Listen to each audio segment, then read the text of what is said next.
My fellow Americans, the left's attack on assault weapons is back. There is no doubt that it's a tragedy when anyone takes the life of another without cause. But to blame assault weapons for these tragedies would be like, well, blaming airplanes for the 9/11 attacks.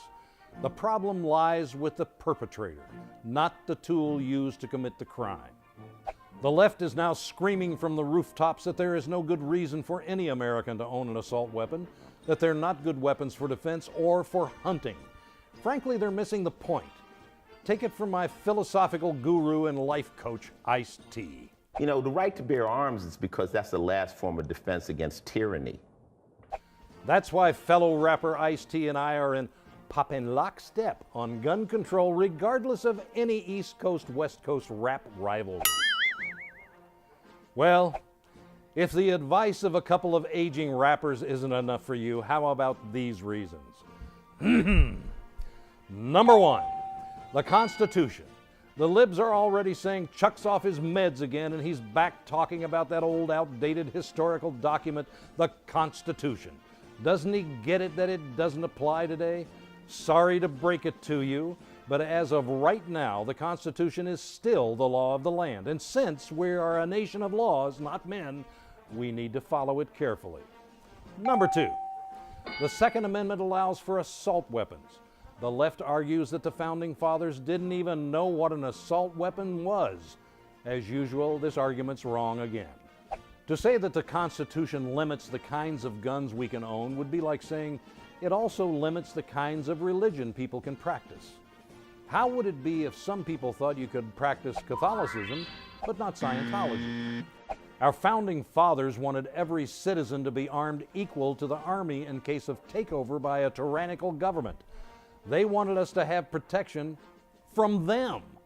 How would things have been different in Nazi Germany had the people been armed? Think about the protesters that have been killed by their own government in Iran. An armed society would not have that problem. Number three, assault weapons act as a deterrent against foreign invasion. During World War II, the Emperor of Japan instructed his commanders to plan an invasion of America. He felt very empowered after Pearl Harbor and believed our military to be very weak, which at the time it was. The commander-in-chief of the Japanese Navy, Isoroku Yamamoto, told the emperor, and I quote, "You cannot invade the mainland of the United States. There would be a rifle behind every blade of grass." Notice, he did not talk about fearing the U.S. Army. It was the American people that he feared. Eventually, Yamamoto would stop trying to attack us and instead started selling us terrific fishing lures, which I'm a big fan of. It is the fact that there is a gun behind every blade of grass that prevents any other country from even thinking about invading our nation. Take away the assault rifles and you have weakened that defense. Number four, there's already a ban on assault rifles. Well, you don't hear that very much, but there has been tight controls on assault rifles since 1934. Well, how can that be? The U.S. military defines an assault rifle as something that can fire intermediate power cartridges on selective fire. For you girly men watching, that means automatic fire, like a machine gun.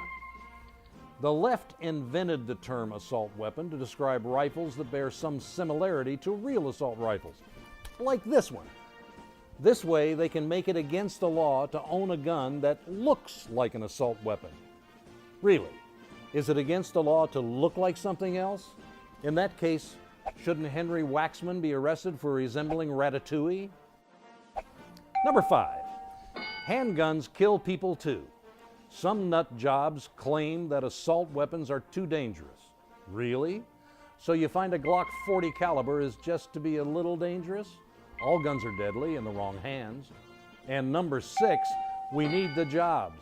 The gun industry employs 184,000 people. And these are good paying jobs averaging $45,000 a year. A ban on so-called assault weapons will result in laying off thousands of these workers. But of course, that's no big deal since we don't have an unemployment problem.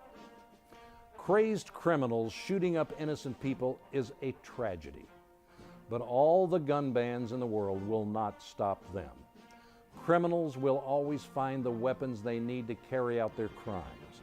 The only people that will be going unarmed are the law-abiding citizens like you and me. When you hear people talk about banning assault weapons, know that the real assault weapon is the liberal media. They are attacking your constitutional rights.